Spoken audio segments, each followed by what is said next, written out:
community health clinic, now that I'm in practice, has really opened up my eyes to how broken our healthcare system is and how much of a disadvantage minorities are.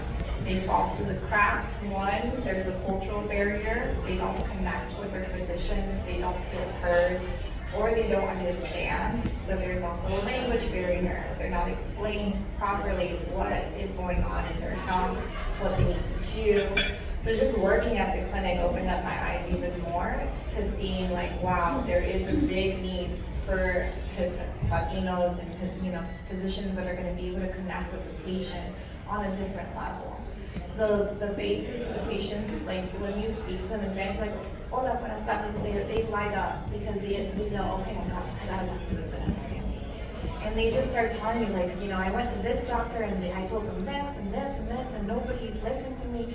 And you kind of have to filter through everything because as an eye doctor, I can't tell you, what's going on with your legs. I gotta like focus in on something. But they just unravel and they tell you everything about their health.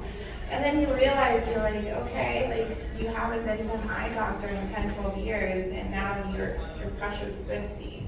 They told you to be on drops 10 years ago and now we're dealing with you've lost vision. And you have to sit there and have those tough conversations with them. So when you're working at a community health clinic, it really just opened my eyes. Like if we can fill the gap and make it to more preventative health and have that physician that explains to them, this is what you need to do, this is why you need to do this. You'll get diabetics in my chair that are like, I don't know, my doctor told me to come here, I don't know why I'm here. And I was like, you're a diabetic, so it means your eyes could be bleeding and you could lose your vision.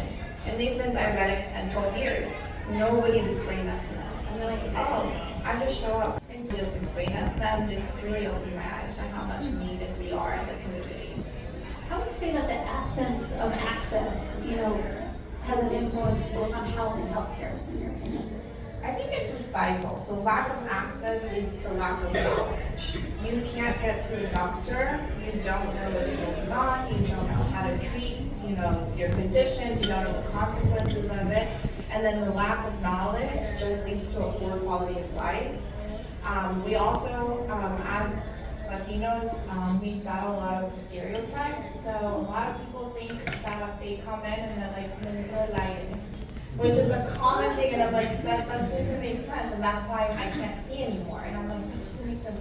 And I didn't grow up in a Mexican household, mentroide means I got air in me. And it makes no sense.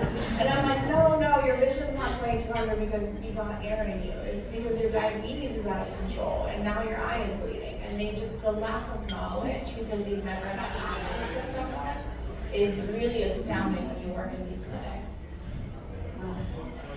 And you're right, that you do have those stereotypes in the Spanish health culture. I won't go into detail on what my mom's told me. The item one is definitely one of them in some sense or another. So as I mentioned, I really love being with J&J. We do a lot of great things, and we have Dr. Lee with us today, who is part of Johnson &